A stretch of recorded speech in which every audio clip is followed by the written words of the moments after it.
Gonna get your last act on this section. Keego's gonna come on. He's all the way from Ireland. Make him feel very welcome on 3. 1, 2, 3, go! Ladies and gentlemen, welcome to the stage, Keego! Keep it going. I did have so much to talk to you about, but I want to hear more about this blind dog. So for the next 10 minutes, I am the Irish cultural ambassador to Liverpool. Okay? So everyone get your drinks in the air. We're going to do a traditional Irish toast. Not that one. Not the t-shirt one. The one we don't tell people about. So drinks up. Good luck to yous. Although you know, that's a very weird thing to say, isn't it?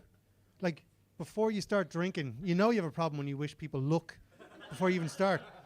Like, I was watching a documentary about jet fighter pilots in Vietnam, right? Do you know what they say before they fly into the worst war zone known to human history? They say exactly the same thing as an Irish person says before they start the pints.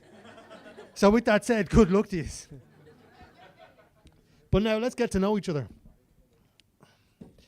I am a straight, bald, human male. Woo. I think. Because obviously Pride was yesterday. It's a great time to be alive, but there's so many letters, so many genders, and I confuse very easy, as you're going to find out over the next few minutes. Lesbian, gay, bisexual, transgender, queer, plus I don't know which category I fit into. And I hope I'm not put into a category based on what I Google between midnight and 4 a.m.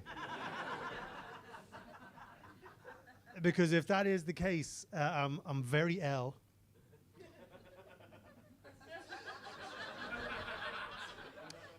And with a few gins on me, I get very Q as well. So you got to watch yourselves here. But I know I've got to address it now, making sure everyone can see it. What do you think about the jacket? Do you like the jacket? Yeah. Thank you very much. Thank you very much. Did you say is he pierced? Is that what you asked? What did you ask me? It's pierced, if that's what you're asking. Can't go through airports, but the jacket.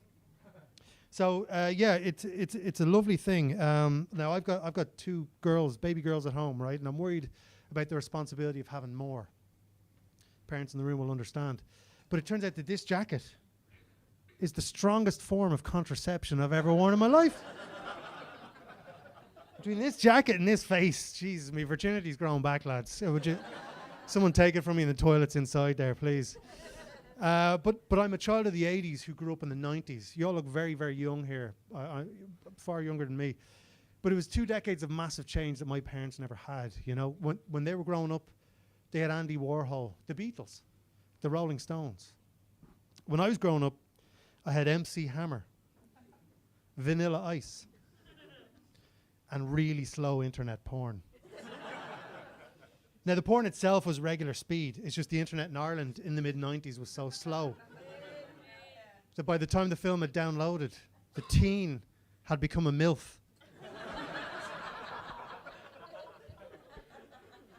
My parents watched the moon landing. Absolutely amazing. The biggest technological advancement in my lifetime is Snapchat. Give me a woo if you perverts are on Snapchat. Yeah, add me. I'm at Keego Laughs on Snapchat.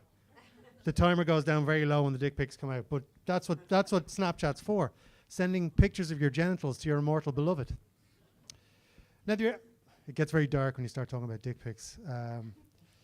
But the reaction I want to my dick pics has changed over the years. Like, I used to want her to send me a little thumbs up emoji, some enthusiasm.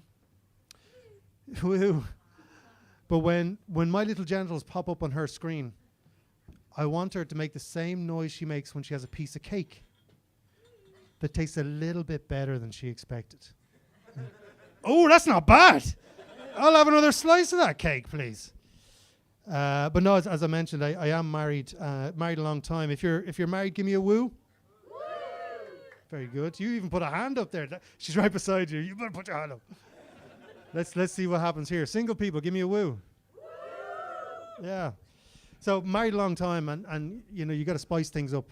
I want to tell you about the thing I tried just before I came over to Liverpool. Tried role play. Yeah. Were you watching the live stream, were you?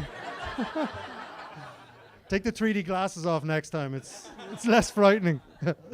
But no, tried role playing. It was my favorite one. Doctors and nurses. Do you know what I mean? Got all the gear on, dressed up.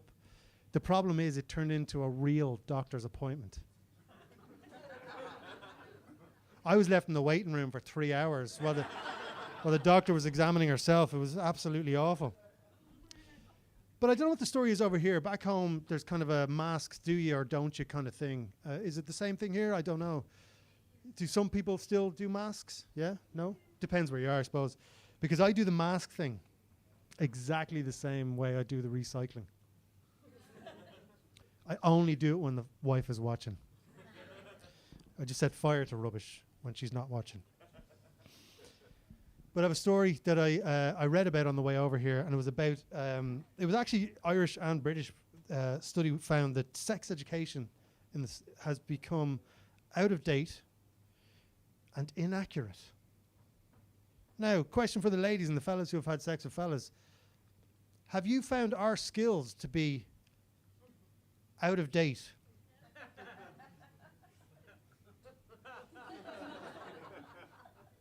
It's my wife here. Have you found our love-making skills to be out of date or inaccurate? No, everyone's brilliant at riding over here in Liverpool. Fair play to you. Because I am very inaccurate. Because I am a product of the education system in Ireland. I was taught that the clitoris is a Greek island. Holiday destination that I can't feckin' find. But there you go. I've got a couple of stories left, and then I'm gonna get out of here because they say that comedy is tragedy plus time. You know, you look back on things, and at the time you're mortified, and you look back and it's hilarious. Sometimes that's the case. Sometimes it isn't. Because at my granddad's funeral,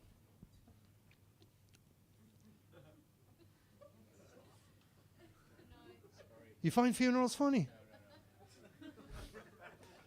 At my granddad's funeral, I dropped him. He was in the box. I dropped him, right? At the time, tragic. But now, still fucking tragic. But as you have found out, I do confuse very easy. And there's a couple of things I want to share with you in my therapy group to see if I picked this up wrong. Some phrases. It's good luck to be shat on by a bird. Have people heard this? Yeah? Yeah? Going by that logic, my car is going to win the lottery tomorrow. Confused. Bottomless brunch. Yeah, you know what that is? Bottomless brunch? Yeah. Bottomless brunch? Yeah. I feel like she's hypnotized and that's the word. But bottomless brunch. It's the weirdest Tourette's I've ever heard in my life. But bottomless brunch, lads, it's a very odd dress code, isn't it? You know? Now, call me old-fashioned. No one needs to see this when they're having their ham and cheese sandwich. I prefer a fully trousered lunch, if I'm being honest. She lives. It's the weirdest safety word I've ever heard in my life. But I'm going to leave you with a phrase from my town. I'm from a town just outside of Dublin, Bray, County Wicklow, right? You're not from Bray, are you? No. Irish people recognizing place names. Like, woo! Because if there was two of us here from Bray, that means someone's getting robbed. So, but Bray, just to let you know, TripAdvisor says that Bray is cultured.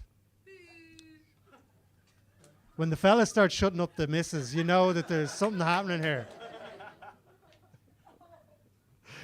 Keep those arms crossed, buddy. Yeah. Taxi for one. Ambo for the other. Okay, but Bray, County Wicklow. TripAdvisor calls my town cultured, but charmingly violent. No one in Bray knows what that means. But there was a phrase that I want to share with you for couples in the room. This was written on the back of a public toilet door where I lost my virginity. And I want you to take this into your life. I'm going to pick this up in case I forget it. So look at your partner, first date, last date, in between date, and repeat this. Love is like shaving your pubic hair. You've got to commit to it, or it's going to get rough. I've been Keego. You've all been fucking deadly. Keego, ladies and gentlemen.